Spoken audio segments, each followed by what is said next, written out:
Welcome back to another reading and correcting with me, Kindar, the Tiger Writes, and Ty, the Tiger's supervisor. These are where I read a chapter and correct as I go. If you want to listen to these live, they're every Tuesday morning, 8 a.m. Eastern Time on Twitch. And today, we are doing chapter 19 of A Familiar Death.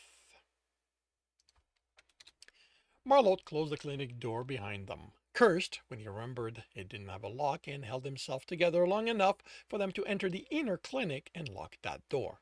He leaned against that and began shaking.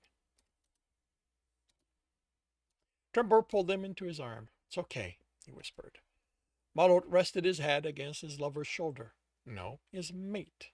He smiled to himself and found his nerves settling. He chuckled. "I can't believe I did that." "Me neither," Trevor said. "I fully expected you to take them up on their offer and leave. I told you last night I don't abandon cases. This wouldn't have been that. They were relieving us from it. And a few days ago you were looking for any reason to get out of here." Marlot nodded. "But that was my dark mood talking. This place brings out the worst in me. Do you think they're going to let us close this case in peace?" Marlot smirked. "No. They're going to contact the closest RI and hand over the territory, then have us kicked off it. How long do we have? A day at most. So what do you want to do? Just enjoy ourselves until then?" Marlot gave his mate a disbelieving look. "What?" The lion smiled. "This morning we both showed indication we could do with a bit of fun." "You can't be serious." Trevor laughed. "Only a little. I mean, the door's locked, so no one will barge in on us. We can go to work afterward. I prefer we do that after the day's over. I wouldn't put it past them to kick in the door. Then even better, let them see what they're messing with." Malotzi is burned at the idea of them being caught in the middle of that. Then he imagined the stunned reaction of those barging in and chuckled. "No, I'd still rather not. Let's get to work." He grabbed his mate's hand and pulled him along to Naego's office and for them to continue going through the patient's files. Half an hour later, someone pounded on the clinic's inner door. Trevor went to check out and came back with an armload of packages. They kept their side of the deal and brought food. "They're afraid we'll keep our word and stock some of them." Trevor opened one and sniffed it. "I don't smell anything bad. This is fresher than I expected, but it isn't going to be fun to eat." "What do you mean?" The lion showed him the content. There was a lot of white among the meat, a lot more than his meat usually had. "Okay, there's a lot of fat, but we exercise, so it isn't a problem." Trimmer smiled and Marlot gazed at him. A finger flicked his nose. "Not even listening to me, are you?" "I was." Marlot rubbed the end of his muzzle. "I asked if you've ever prepared your own kill." Marlot's ears turned red.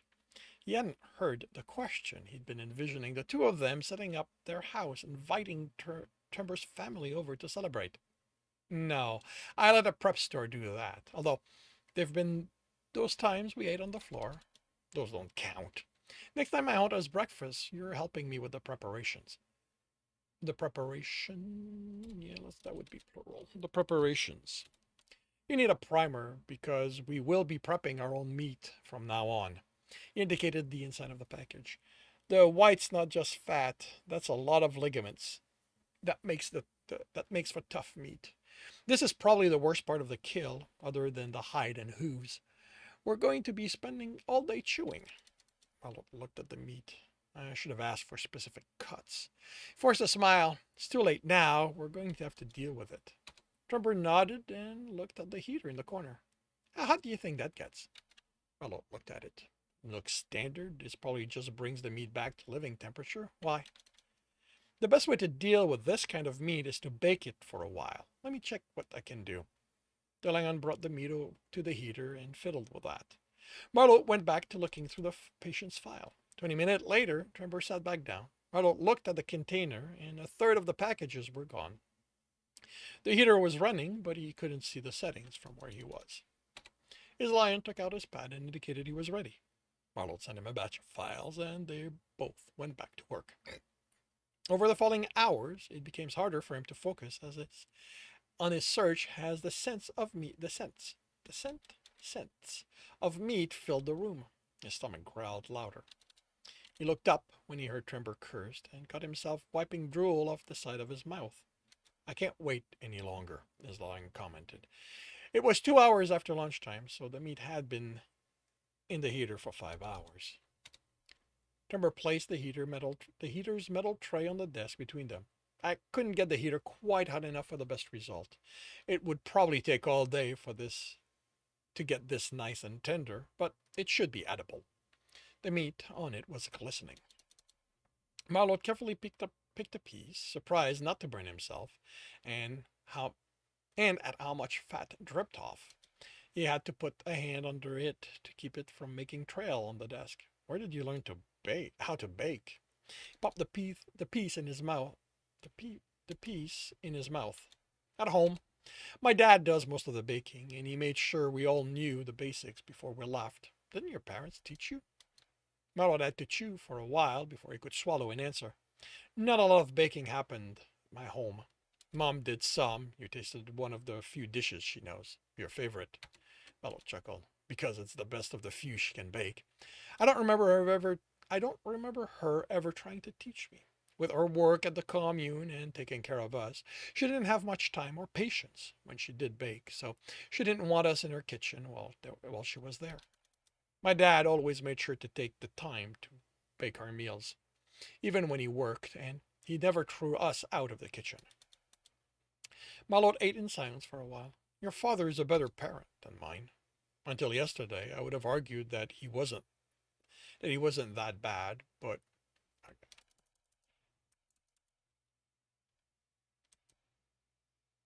until yesterday, I would have argued your father wasn't that bad, but he attacked you.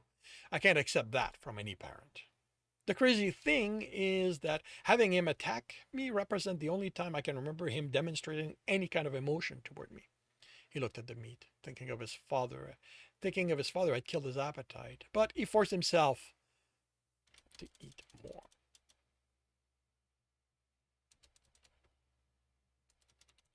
He forced himself to eat before going back to searching through the files for a link to Naego's death. Marl? Marlot looked up and for a moment his lion was blurry. He rubbed his eyes and checked the time. Only 2 hours had passed since he didn't. It felt like much more. Did Naego often treat sheeps? No, he only consulted if there's a problem. Why? That's what I thought when that's what I thought the ram said. He paused. I have a file here for a sheep that Naego treated here. He took samples. What kind? It doesn't say, unless you know what these codes mean. He showed Marlot his pad. Marlot didn't bother looking at them. He only noted her name and then called the file on the computer. Lamia of Softpaw, he read. Brought in by Urion due to stomach concern. That doesn't sound like something he'd need a consult for, does it? Trembor asked. Marlot entered the ram's number on his pad. Let me check with him. I'm busy, the ram answered. This is just going to take a moment. Fine, the ram sighed. What is it? You brought a Lamia of Softpaw to Sinaego a week ago for stomach problem?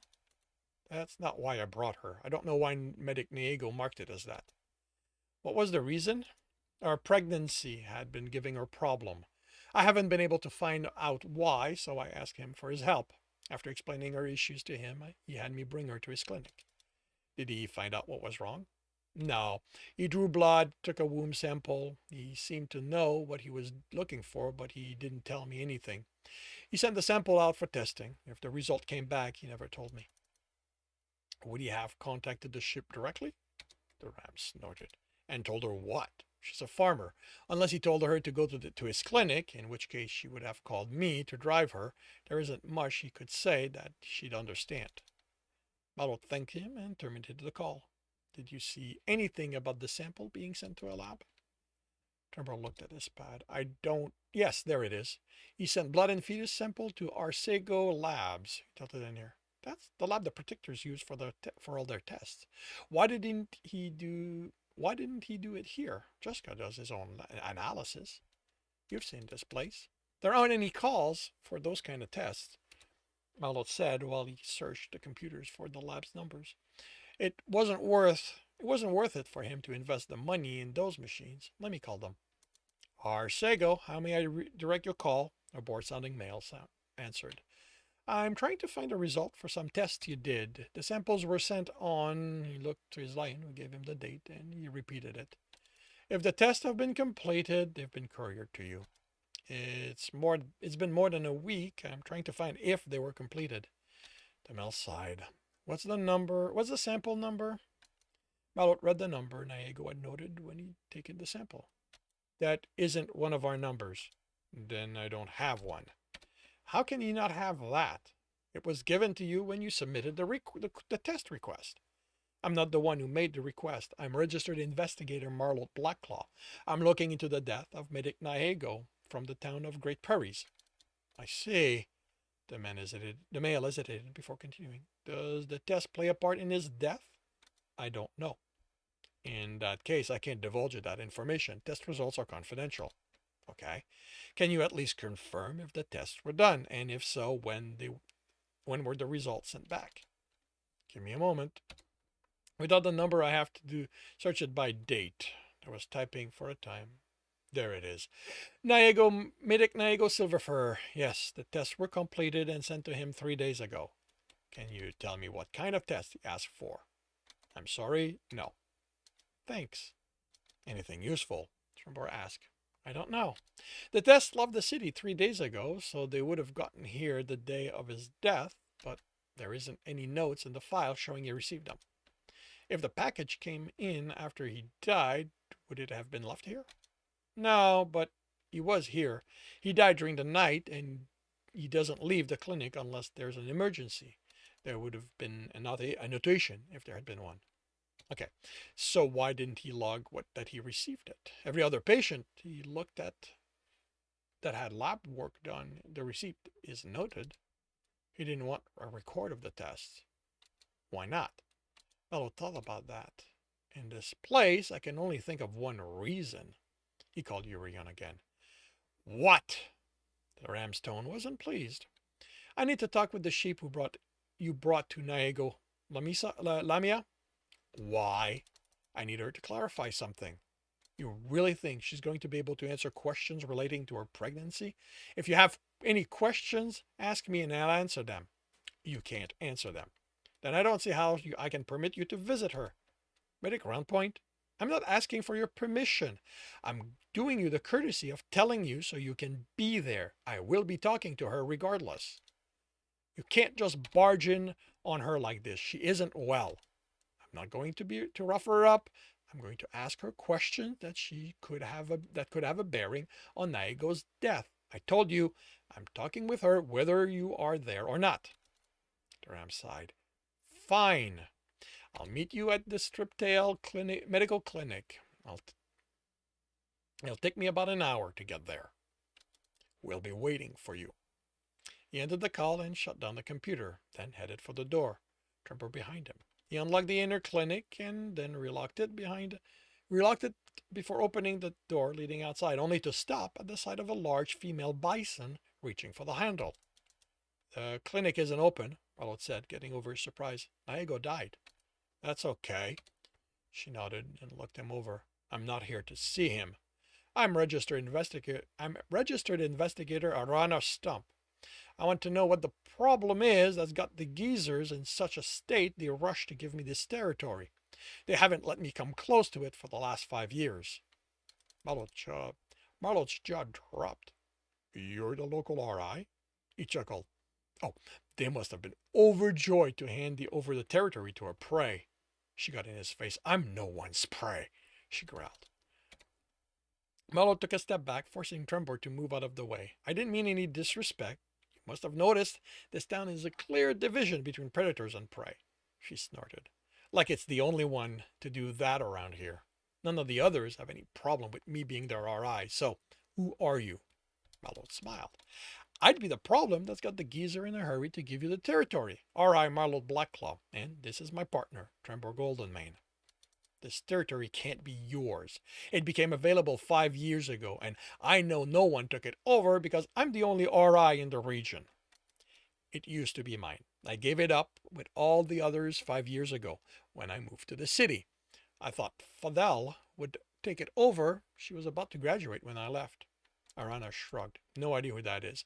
I heard there were territories available, so I came for them.